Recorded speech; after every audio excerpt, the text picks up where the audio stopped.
السلام عليكم ورحمة الله وبركاته. اللهم صل وسلم على سيدنا محمد. صلوا على الحبيب النبي عليه أفضل الصلاة والسلام. واللي مشتركش في قناتي يجي بسرعة يشترك معانا، وإن شاء الله كده يوصل لكم كل جديد. النهاردة يا جماعة هنعمل أحلى أكلة بالنسبة لأولادي.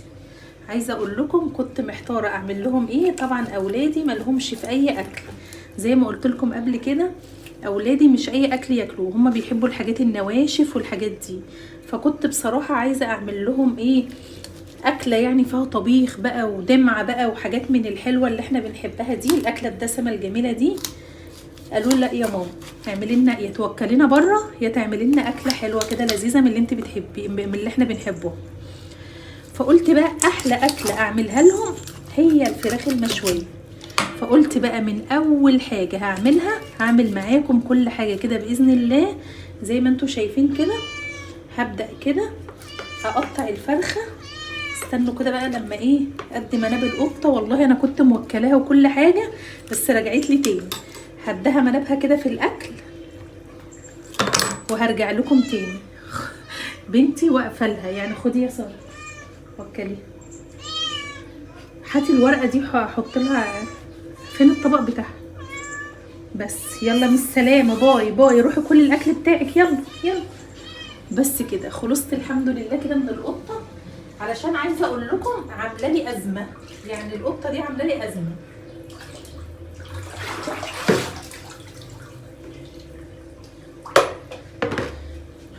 هقطع بقى معاكم الفرخه.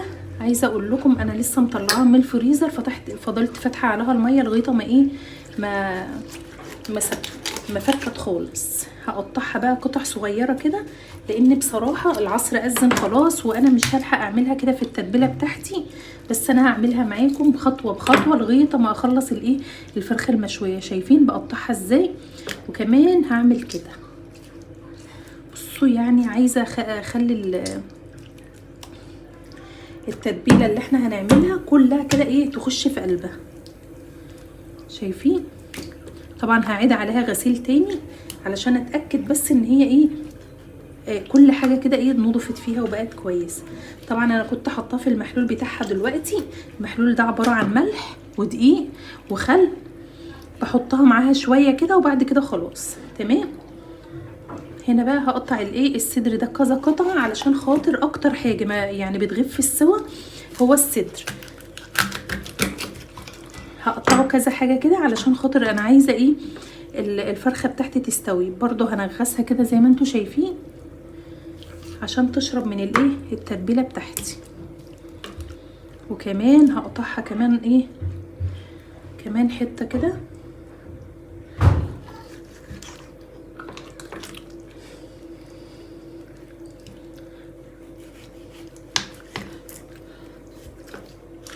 النوبه اللي فاتت قطعت الفرخه نصين، بس انا كنت عاملاها من ضمن التتبيلات رمضان وكده، كنت عاملاها بايه شايلاها يعني في التلاجة بالتتبيله بتاعتها، فكانت دايبه دوب. فانما النوبه دي بقى انا طلعتها وايه ويعني هتبل على طول، مش هتغيب معايا يعني، مش هتقعد ياما زي ما بحط كده في التتبيله زي ما انا متعوده. انا مش عايزاها تتهري معايا. عايزه اقول لكم انا مش قادره ان انا اقطع. شايفين؟ برضو هنغسها اهو عشان التتبيله بتاعتي اهو لغايه الجناح بتاعها ده هقطعه كده عشان ايه يشرب من الايه من التتبيله بتاعتي.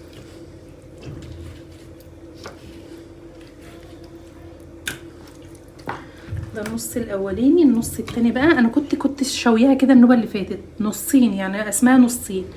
النوبه دي بقى هقطعها قطع صغيره، لان زي ما قلت لكم دي مش متبله معايا من اول النهار يعني من الصبح، لا انا كنت لسه مطلعاها من الفريزر ويا دوبك فكت معايا، ابتديت كده ان انا اقطعها معاكم.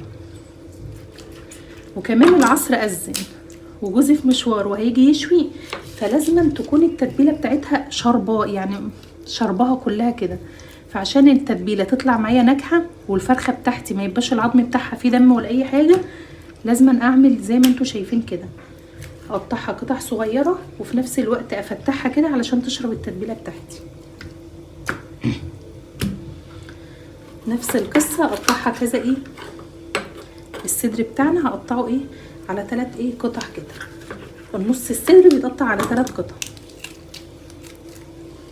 وبرده هقطع كده، يعني هنغسها كده لغايه ما ايه عشان التتبيله بتاعتي كلها توصل كده كده.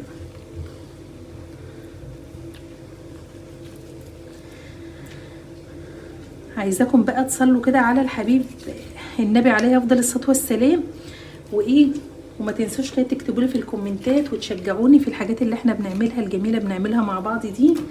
ولو كنت بفيدكم في حاجه او كده تقولوا لي كده في الكومنتات. خلاص بصوا بقى كده الايه الفراخ بتاعتي كلها كده ايه زي ما انتوا شايفين. يلا بقى نجهز مع بعض احلى تتبيله كده مع بعض. طبعا ايه هغسل الفراخ وارجع لكم، بس قبل ما اغسل الفراخ هوريكم التتبيله بتاعتي. معايا هنا روزميل، معايا بهارات فراخ، ملح، ال7 بهارات، كركم وكاري وفلفل اسود وايه وبابريكا. دي الايه البهارات بتاعتي. اما بالنسبه للحاجات اللي احنا بقى الحاجات اللي هي يعني ايه بتخش في التتبيله وتخش جوه القلب كده وتشرب من التتبيله، معايا بقى كده ايه فلفل. لو انت عايزه تحطيه حار مفيش مشكله، انا حاطه واحد بس حار، ربنا يستر بس اللي يبقى حراق جامد على العيال. معايا ليمونه، معايا ايه كام فص ثوم يعني حبه حلوين كده، بصلايه مقطعاها وجزرايه وطماطميتين. كل ده هضربه ايه معايا في التتبيله في الخلاط، كل ده هيتحط على بعضه. هغسل الفراخ وارجع لكم تاني باذن الله، هعيد عليها تاني يعني. هنا بقى هحط كل المكونات اللي احنا اتكلمنا عليها. هعصر كده الليمون، بسم الله. الليمونه التانية اهي، ده ليمونه كامله يعني، لو عاوزه تكتري برضو مفيش مشكله خالص. هنا بقى احط الجزر، كل المكونات دي الجزر والطماطم والبصل والثوم والفلفل وكل حاجه، كل حاجه كده مع بعضها.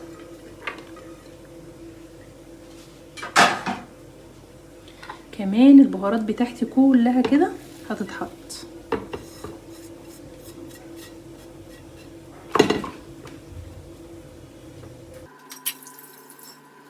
هنا بقى حبه خل كده اي 5 معالق كده ولا حاجه. وهنا هحط بيبس رمان، يعني حوالي معلقه صغيره كده او معلقه كبيره يعني. انا بحب كده في بيبس الرمان ده ان انا احطه، انا حاطاه في ده علشان خاطر الطبق بتاعه ما كانش راضي ينزل، او الازازه بتاعته ما كانتش راضيه خالص ان هي ايه ينزل منها. هزود بس نص كوبايه ميه كده عشان بس الخلاط بتاعي ايه يضرب كويس يعني. بعد كده بقى ايه احط في الخلاط واضرب كل الكميه. طبعا هكتم الصوت علشان ما تتضايقوش من الايه من الصوت بتاعي. خليكم معايا ما تروحوش في حته، وان شاء الله كده هيعجبكم التتبيله دي. احلى تتبيله وعاملاها كذا مره يعني مع بعض.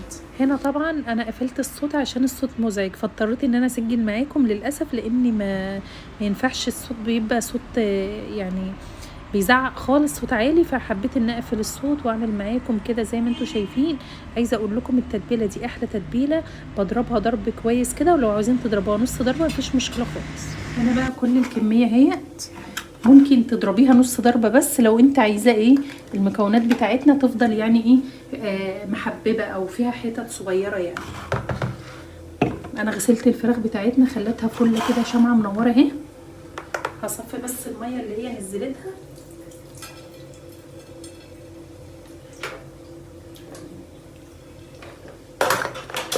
وحتى حطيت الكبده والقنصه بتاعتنا وكل حاجه، هفضي بقى كل المكونات دي عليها.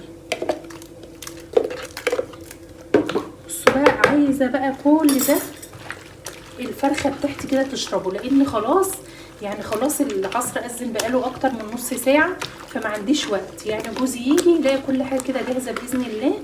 بس الطريقه دي طريقه جميله جدا جدا وهتعجبكم. ممكن كمان وانتوا بتشوها كده تقطعوا بصل قطع كده ايه طرنشات او حلقات تتشوي كده معاها، وممكن نشوي طماطم وبصل وحاجات من دي. بس انا مش عارفه بقى يعني هم هيطلبوها مني ولا لا. احط برضه ايه بقيه الكميه اهي. والكميه اللي فضلت مش هرميها ولا اي حاجه، ممكن اشيلها لتتبيله تانية مفيش مشكله خالص.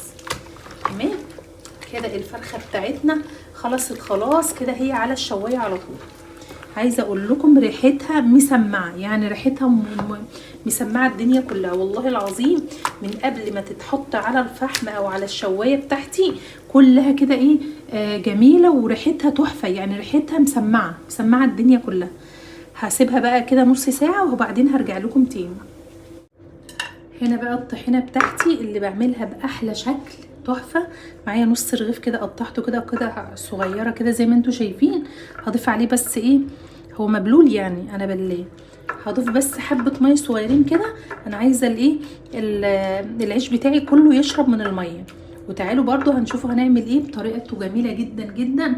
وهعمله كمان مطرح الايه التتبيله اللي احنا كنا عاملينها للفراخ، هاخد منها حبه كده مطرح الايه الشفشق كده، هحط عليها اهو. عايزاها بس تاخد من التتبيله دي، هسيبها بس شويه صغيرين خالص لما تشرب الميه بتاعتها، وبعد كده هنشوف هنعمل ايه تاني. خلاص كده هحط عليها حوالي نص كوبايه لبن، او لو في زبادي مفيش مشكله. انا عندي طحينه، شوفوا الطحينه اللي عندي حبه صغيرين ازاي، هفضها كلها عليها اهي. عايزه اقول لكم الحبه الصغيرين دول هيعملوا لي كميه. انا بصراحه ما عنديش الا هي، وما عنديش حد بصراحه ان انا انزله دلوقتي، واحنا في ايام عيد وكده، فاستحاله ان الاقي حد فاتح دلوقتي، استحاله يعني. هنزل كل الكميه كده بسم الله.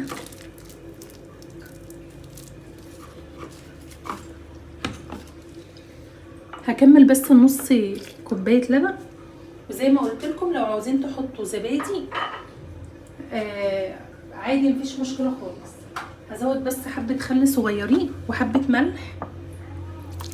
وما ننسوش ان انا ايه، ان انا حطاه مطرح التتبيله، فهي ممكن تكون حرقه شويه. حط بس حبه ملح صغيرين كده.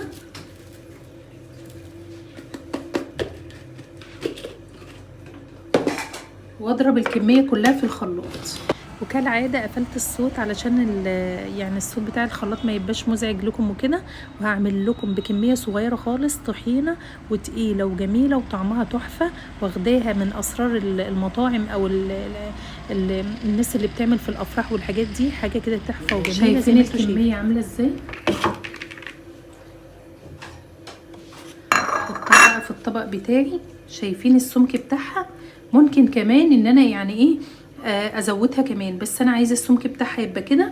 شايفين تقيله وحلوه ازاي؟ ممكن ازودها بس حبه ميه صغيرين خالص.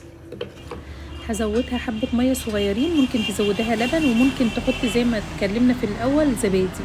بس عايزه اقول لكم مفيش فرق خالص، لما تاكلوها مش هتحسوا ولا بطعم العيش ولا اي حاجه من دي، بل بالعكس بيبقى طعمها لذيذ كده وجميل، وما بتحسيش انك مضيفه عليها اي حاجه. في ناس بتزود عليها دقيق، انا عمري ما جربت الدقيق ده بصراحه غير مره واحده بس، ما حسيتوش قوي.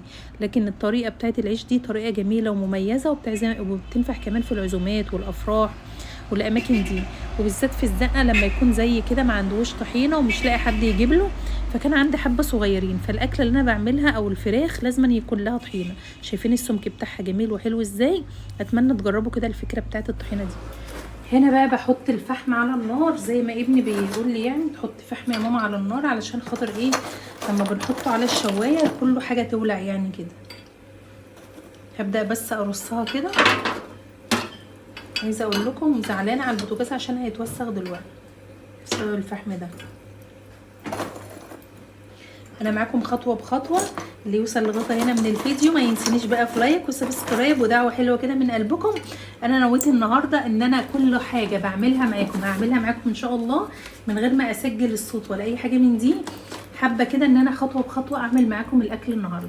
ممكن كمان اولع على العين دي كمان، بس قلت لا دي كفايه، العينين دول كفايه يعني. لما يولعوا يعني ويزنهروا كده هفتح معاكم تاني كاميرا وانا باخد كده واودي هناك، اودي يعني على الايه على الشوايه اللي احنا هنشوي عليها الفراخ. مع بال بقى ما الفحم بتاعي كده ايه يزنهر كده ويسخن كده، هبدا بقى ان انا ايه احضر الايه على الشبكه بتاعتي. اللحمه بتاعتي شايفين بقى لونها عامل ازاي، ما عادتش والله نص ساعه يا جماعه. هبدا بقى كده ارصها بسم الله. عايزه اقول لكم زي ما بقى اتكلمت معاكم يعني الريحه بتاعتها مسمعه.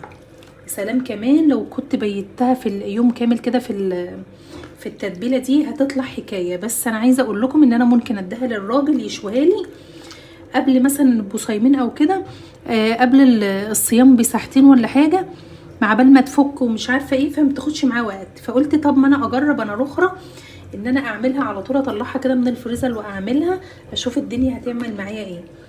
فبصراحه شوفوا الكبده كمان هعملها كمان معاكم ان شاء الله. كبده والقنص اهي. انا عايزه كده خطوه بخطوه ابدا معاكم. انا عايزاكم كده ايه، ما تنسونيش يا جماعه تعملوا لايك كده، تشجعوني بجد بجد، شجعوني. لاني انا مش عارفه، انا كل ما اكلم حد على القناه بتاعتي يقولوا لي انت كويسه وكده ومش عارفه قناتي ما بتنجحش ليه. فاكتبوا لي في الكومنتات شجعوني كده، لان النفسيه بصراحه مش حلوه خالص. فاتمنى كده ايه تشجعوني كده وتقولوا رايكم ايه في الحاجات اللي احنا بنعملها كده. ممكن اكون بعمل حاجه غلط او كده فما بوصلش لقلب الناس. فانا والله بعمل لكم كل حاجه بحب، حتى لو عملت حاجه وطلعت فاشله بقول لكم عليها. فمش عارفه المشكله فين بصراحه يعني. هبدا بقى كده ان انا ايه اقفل على الفراخ بتاعتي اهي، وزي كل مره بتدوخني علشان خاطر هي ايه عايزه اللي يجمد عليها يعني. هبدا بقى كده ايه هستعين طبعا بشخص تاني علشان انا كل مره ما بقدرش عليها يعني. استعين بابني او اي حد. لا انا طلعت شاطره النويدي قفلت خالص اهي. هبدا بقى اوديها على الايه على الشوايه بتاعتي، وان شاء الله هنعملها مع بعض. ومش هقفل الصوت، كل حاجه هعملها معاكم. الدنيا هاديه عندي النهارده وفرصه اتكلم معاكم وتقولوا لي كده بقى ايه. ما تنسوش تقولوا لي في الكومنتات ايه المشكله اللي ما بتوصلش الناس صوتي يعني، او ايه المشكله ان القناه بتاعتي بقى لها 4 سنين مش راضيه تنجح، او بقى لها فتره طويله مش راضيه تنجح. فانا عايزه اعرف السبب ايه. هنا بقى هناخد الايه الفحم بتاعنا كله كده علشان خاطر ايه نروح بقى على الشوايه على طول. وكده كل حاجه جاهزه معانا. عايزه اقول لكم المغرب كمان اذنت واتاخرنا خالص، فالحمد لله ربنا ييسر الحال وكل حاجه هتخلص باذن الله.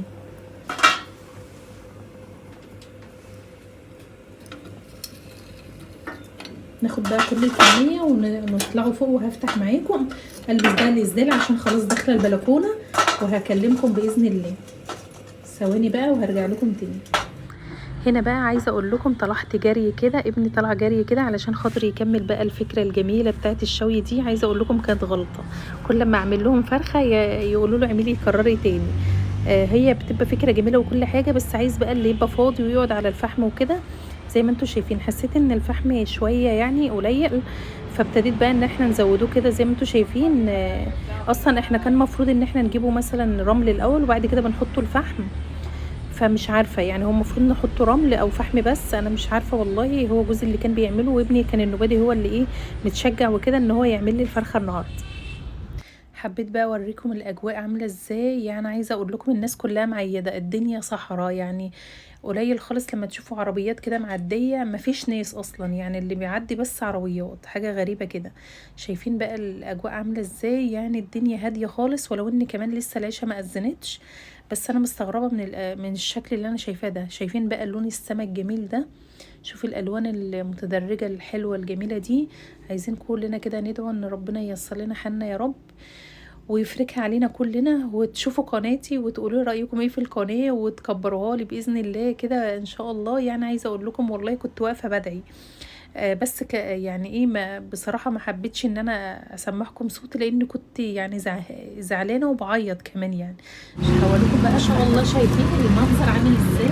انا عايزه اقول لكم الريحه مسمعه والدوشه حوالينا يعني جامده، ما تزعلوش علشان خاطر ايه العربيات وكده، عشان احنا على الطريق، بيتنا على الطريق وكده ما شاء الله. والفحم كده من تحت تحفه وجميل، والريحه تحفه والله العظيم ما شاء الله. اتمنى اوصل لكم الريحه حاجه كده فاخر من الاخر زي ما بيقولوا. شايفين اللون بتاعها عامل ازاي. طبعا احنا مستمرين لغايه ما نخلص كده الايه شوي الفرخه لغايه ما نتابعكم باذن الله. بسم الله ما شاء الله، شكلها تحفه. شايفين اللون عامل ازاي؟ تحفه وجميله. قلبها كده يا بهاجر.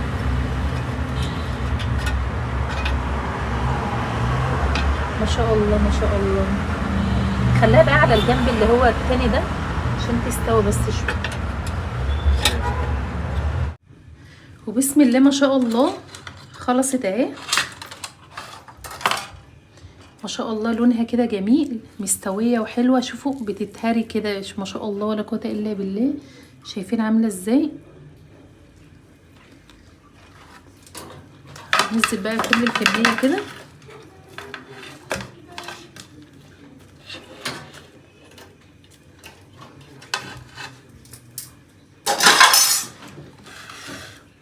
شايفين هنا الجمال، هنا الكلام عدى الكلام، الجمال عدى الكلام.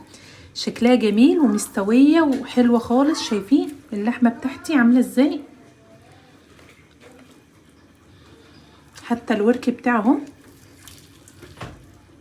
لا فيه دم ولا اي حاجه من دي.